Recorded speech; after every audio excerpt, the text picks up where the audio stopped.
Vinod Khosla on what he thinks of the new OpenAI board after the Altman incident and what's at stake in the AI race. They personally didn't like Sam. So there's nothing high-minded about what they did. There's people in their ivory towers speculating about this. They have nothing to lose. They're mostly in this, I'll call it mental masturbation business, if I might. We will have a utopian world. I'm very, very optimistic about it. A lot is at stake, and that's by far the biggest danger, at least Western values faces, not sentient AI destroying humanity from some science fiction novel. It's Monday, the 4th of December, and you're watching Markets with Madison.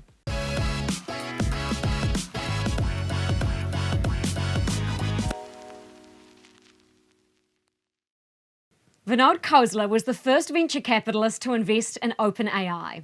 His firm, Khosla Ventures, placed a $50 million bet on the company in 2019, more than 2 times the size of any initial check he's invested before. He believes AI will lead to a world of abundance, but also disparity, with 80% of jobs like teachers and doctors to all be replaced. But it's Vinod's view that the opportunities of AI are so great, we should chase them with all we've got.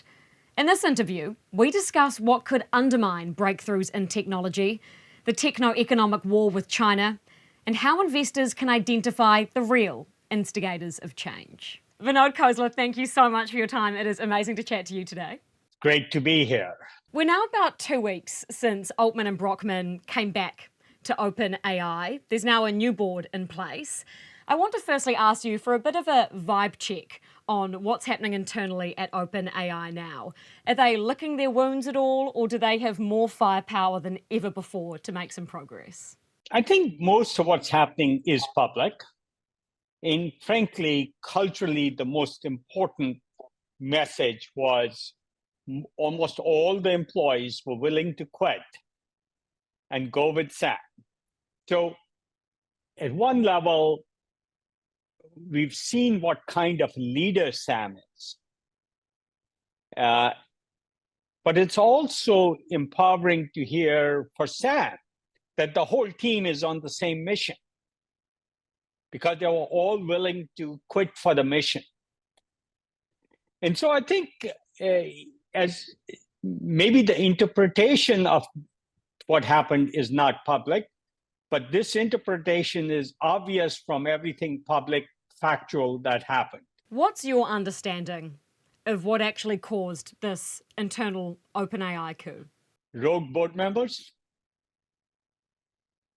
who had their own agenda, not the agenda of OpenAI and the mission of OpenAI. And frankly, and I've written about this in the information when I did write about it, it is misapplication and misunderstanding of a good idea in a very bad way. So good tools can be used poorly. Yeah, I've heard you talk about this in the past few weeks, and I did read that piece on the information as well.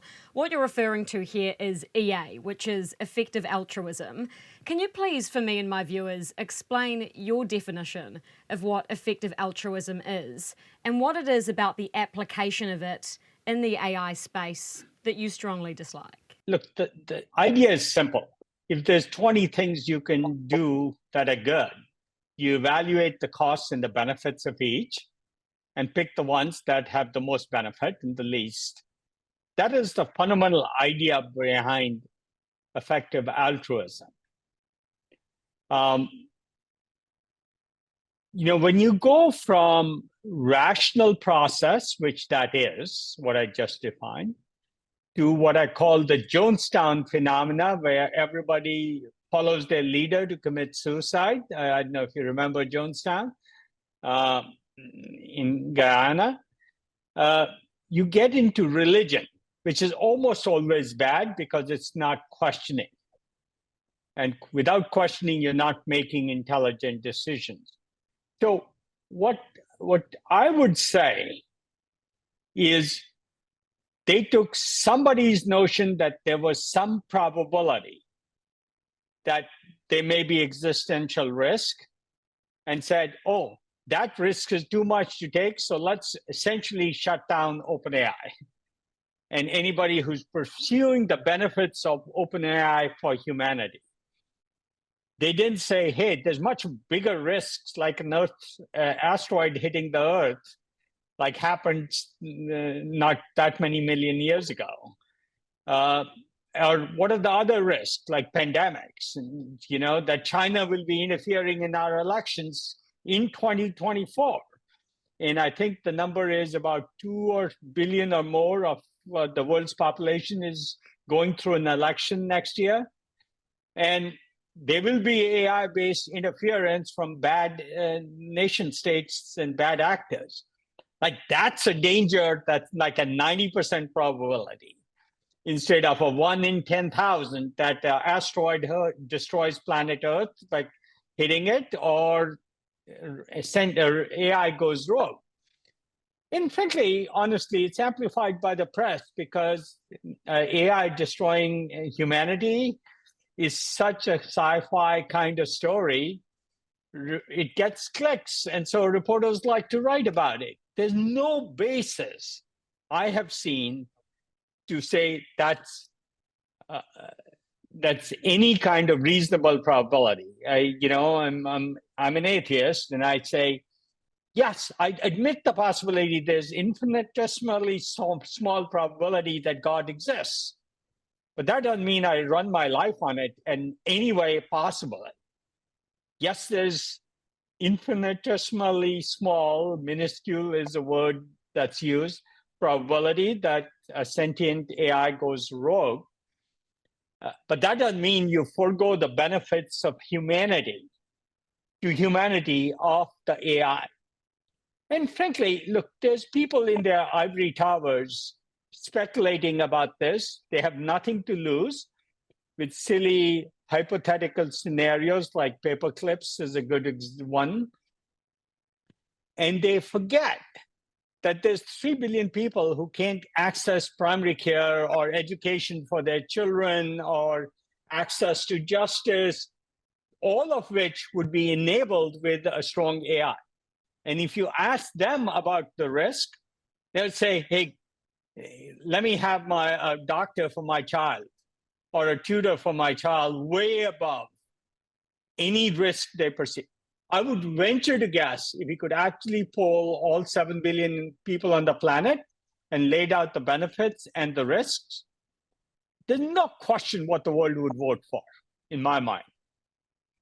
But to an ivory tower person who has nothing at risk, their life is secure because they have tenure and they won't even lose their job till they retire, it's easy to go into fantasy land, especially since they are not doing very much other useful stuff.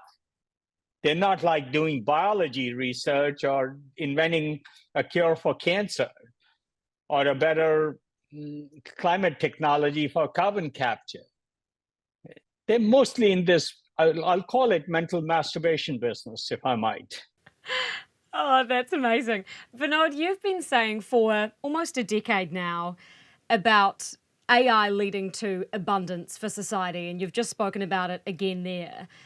How much resistance do you see EA and that sort of anti-adoption and risk-focused mindset placing on that progress? And where do you rank it in terms of those other potential inhibitors like regulation?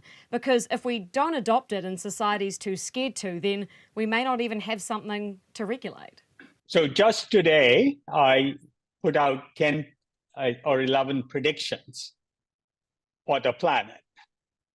And number 12 was all the things that can get in the way of these great predictions happening, whether it's free doctors and few tutors or abundant protein, which we are doing in New Zealand, which we should talk about, abundant protein for the planet. That's a much better carbon footprint than animal husbandry. And uses the same feedstocks, alfalfa from the fields that is used for animals. So things can get in the way. It's great to talk about this disruption. I get excited talking about it. But I also recognize it's not great to be disrupted. If you're at the other end of a disruption, it's not a lot of fun. And so we have to apply these technologies with care and deep empathy.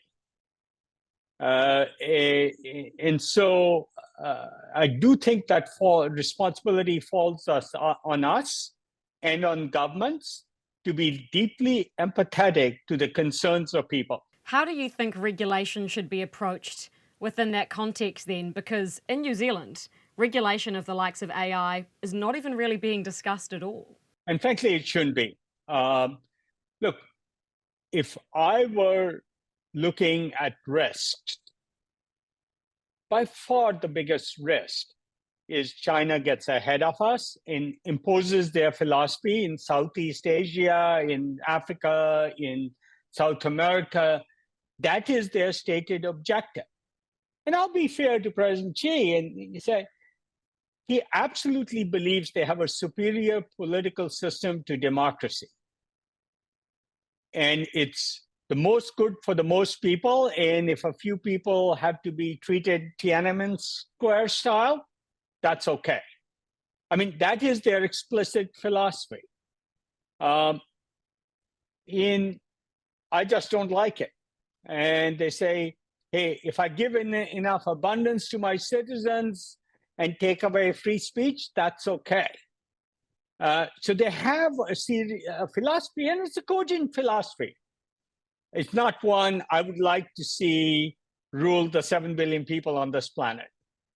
I like Western values, and I think the most important battle we fight in the next 20 years, next decade, 2 decades, is the battle of which social system is dominant on the planet. Is it democracy or T-type? Maybe it's more utilitarian, but you give up your freedom of speech, your freedom to choose, protect the smallest minorities, all those things that are very core to Western value. You wrote in September that whichever nation leads in AI will win economically for the next 2 decades. Where do you think the West and the East, being China, are in that AI race right now with current capabilities? Well, I don't think what matters is current capability. What matters is the trajectory somebody is on. China versus the Western world. And that trajectory matters. And I'm honest. I believe China can win this race. I believe the West can win this race. And it's up for grabs. You know, there was never a doubt 10 years ago who was the technological leader, or 20 years ago. I do think there's a real doubt, and I think I understand technology innovation. Who will lead in 20 years? And because of that, I want the Western world to have as many advantages as they can have. They do have the advantage of innovation. President Xi has the advantage of being a sole dictator who can apply any tactics, including Tiananmen Square, to tactics to run over anything that gets in his perception of what gets them to lead. Remember, leading in AI is part of their 2030 plan. So their official 5-year plans now include AI leadership as a key goal. We should be smart enough to take him at his word. And we are underplaying how clear he has been on their goal. And they can harness near infinite resources relative to any private company. And in the West, progress will be done by private companies.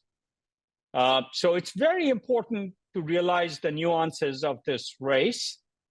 And I don't mean this race in a cyber warfare, better weapons kind of sense.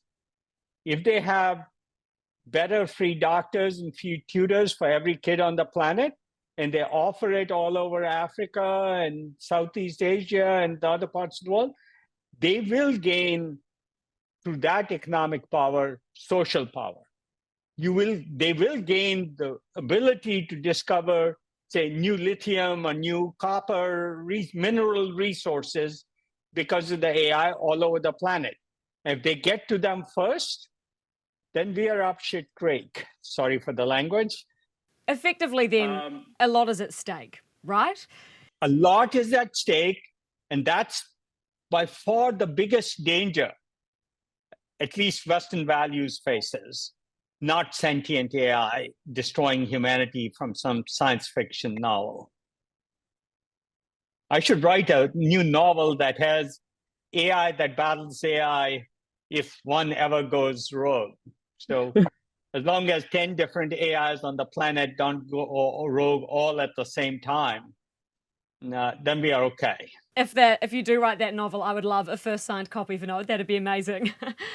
Look, I've heard you talk about this on Twitter before, this idea of regulatory capture, which you call corporate capture. And as you mentioned just there, it's private companies that will push the West, ahead in this AI race.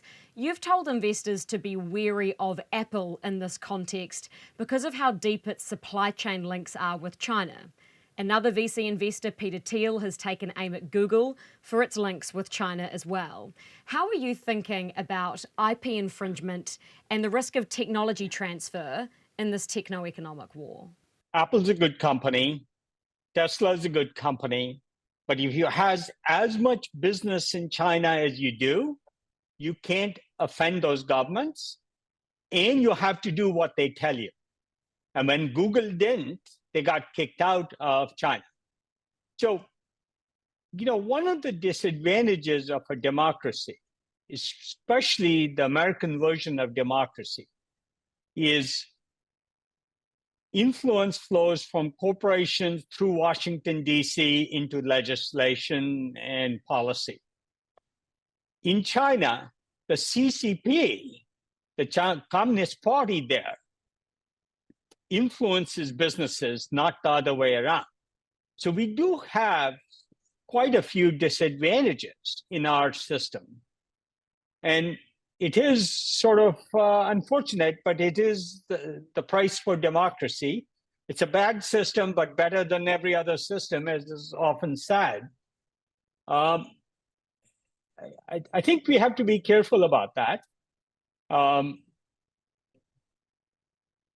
And we have to recognize whether it's individuals or companies, they act in their self-interest generally. So we have to figure that into the dynamics of how policy and approaches play out.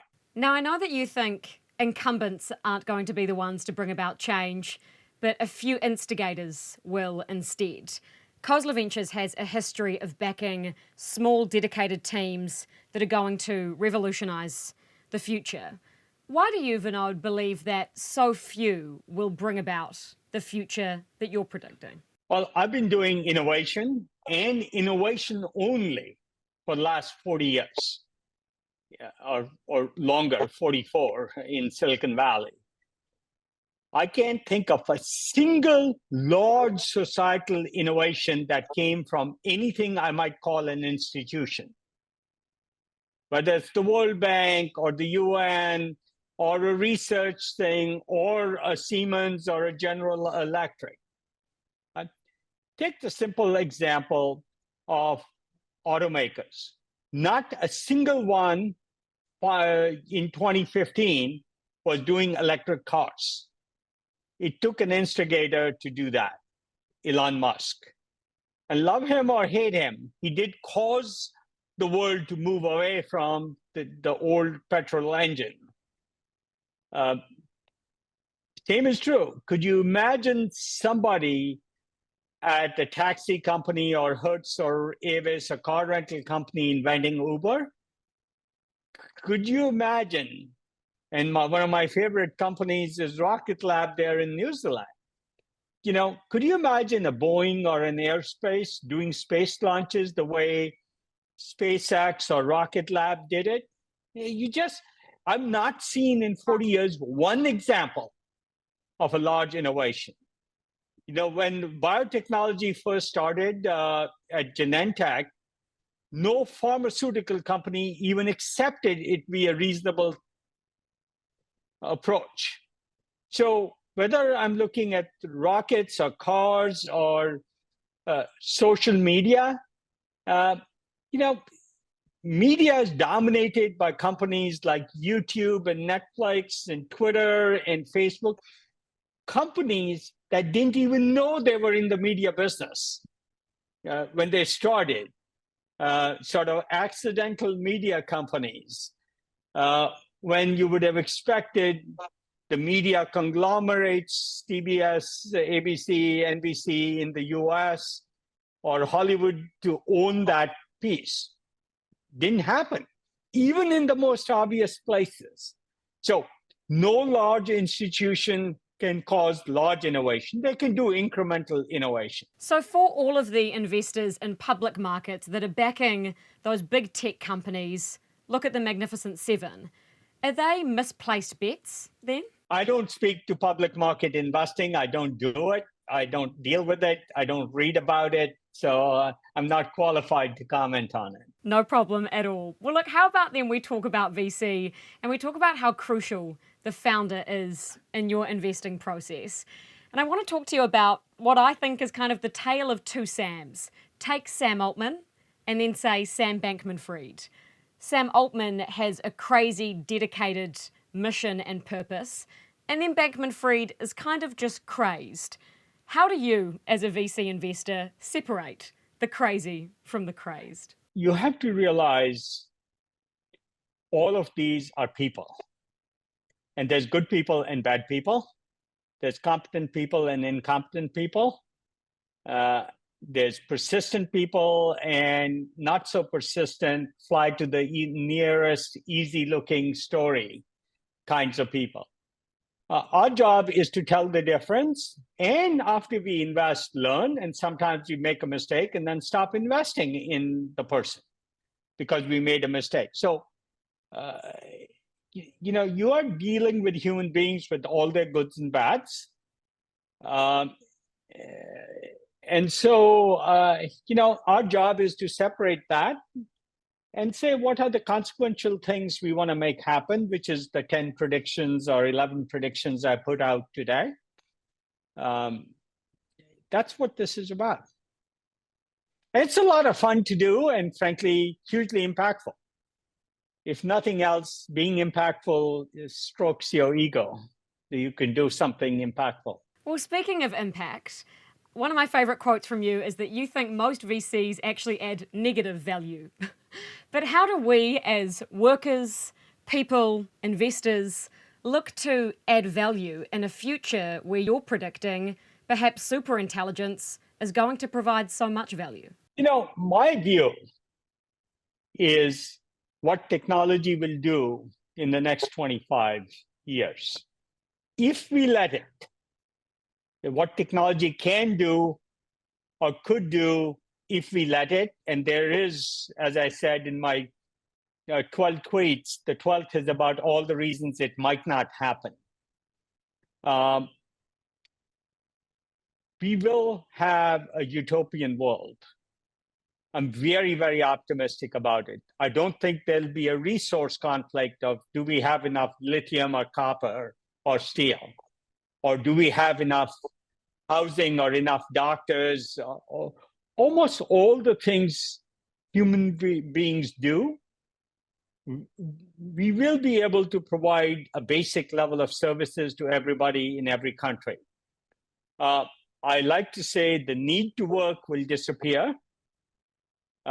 People will work if they want to work on the things they want to work on.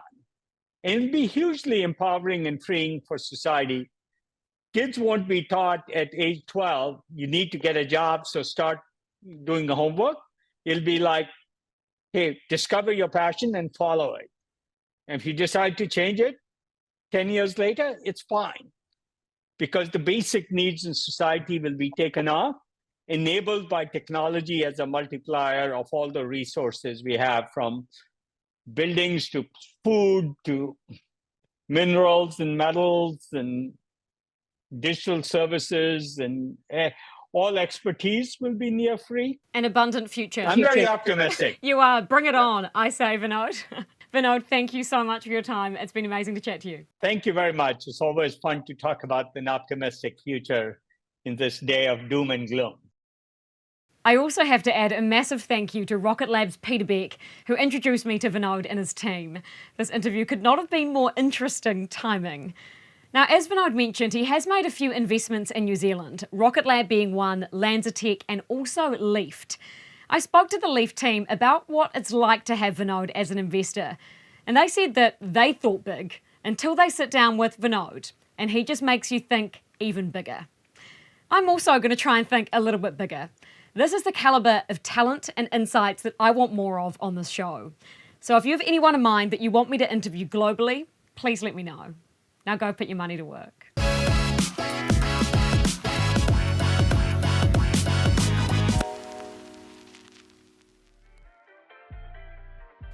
Thanks for watching Markets with Madison, the New Zealand Herald show for interested investors. If you want to stay up to date with financial markets, click the subscribe button below and you can watch our other episodes here. Stay up to date with all the business news and numbers as they land on nzherald.co.nz.